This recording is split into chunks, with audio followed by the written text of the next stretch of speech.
tremendous thing happen in the world. So listen carefully the what happened in the world headlines today 10 July.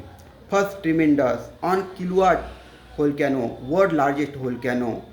Blast has occurred in Kīlauea volcano and all the worried. What happened next?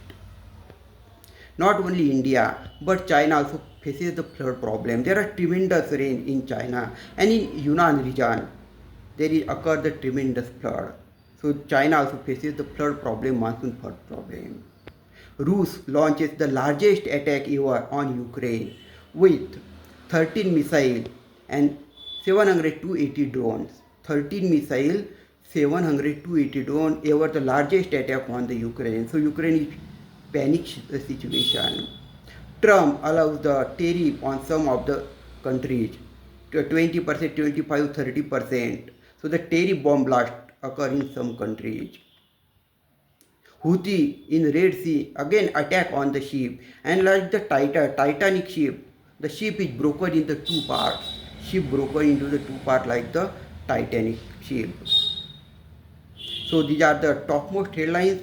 Share these headlines to the maximum people so they know what happened in the world, what destructive, dangerous thing happened in the world. Share, and if you like, subscribe. Share. Thanks.